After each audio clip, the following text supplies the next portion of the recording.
মানুষের তৈরি একটিমাত্র স্থাপনার কারণে ঘুরে গেছে পৃথিবীর ঘূর্ণন গতি। শুধু তাই নয়, এই স্থাপনায় সামান্য ১৯-২০ হলেই ক্ষতিগ্রস্ত হবে কোটিরও বেশি মানুষ। বলা হচ্ছে এটি এখন পরমাণু বোমার চেয়েও ভয়ঙ্কর অস্ত্রে পরিণত হয়েছে।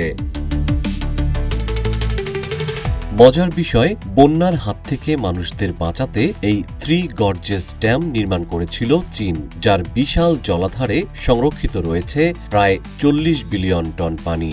বৃহত্তম জলবিদ্যুৎ প্রকল্প হিসেবে পরিচিত এই মেগা বাঁধে উৎপাদন হচ্ছে মেগাওয়াট বিদ্যুৎ, যা এখন বেইজিংয়ের মাথা ব্যথার কারণ হয়ে দাঁড়িয়েছে। বৈশ্বিক জলবায়ু পরিবর্তনের ফলে রেকর্ড বৃষ্টিপাত, ভূকম্পন কিংবা সম্ভাব্য সামরিক সংঘাতকে ঘিরে দীর্ঘদিন ধরেই একটি প্রশ্ন ঘুরপাক খাচ্ছে। যদি কোনো কারণে থ্রি গর্জেস ড্যাম ভেঙে যায়, তাহলে কি ঘটবে? বিশেষজ্ঞদের মতে, থ্রি গর্জেস ড্যাম ধসে পড়লে মানব ইতিহাসের সবচেয়ে বড় মনুষ্যসৃষ্ট দুর্যোগ নেমে আসবে চীনের মধ্য ও পূর্বাঞ্চলে। বাঁধের বিশাল জলাধারে আটকে থাকা প্রায় ৪০ বিলিয়ন ঘনমিটার পানি মুহূর্তের মধ্যে ইয়াংজি নদীর নিম্নাঞ্চলে সুনামির গতিতে ধেয়ে যাবে।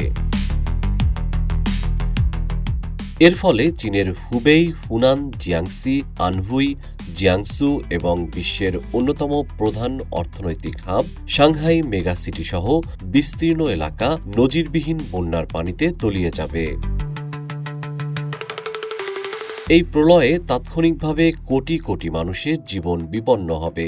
ধূলিসাৎ হয়ে যাবে চীনের মূল শিল্পাঞ্চল, কৃষি জমি, সড়ক, হাইস্পিড রেলপথ এবং বিদ্যুৎ অবকাঠামো, যা চীনকে কয়েক দশক পিছিয়ে দিতে পারে।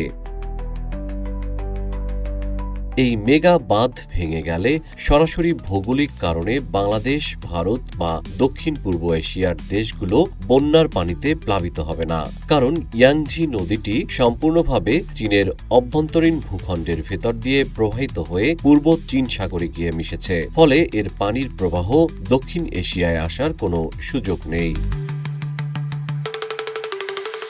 বিশেষজ্ঞদের মতে, উন্নত নিরাপত্তা ব্যবস্থা ও ভূকম্পন সহনশীল প্রযুক্তির কারণে থ্রি গর্জেস ড্যাম ধসে পড়ার সম্ভাবনা অত্যন্ত কম।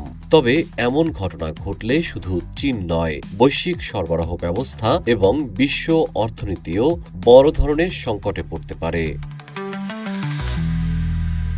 জিএম শিহাব, রূপালী বাংলাদেশ।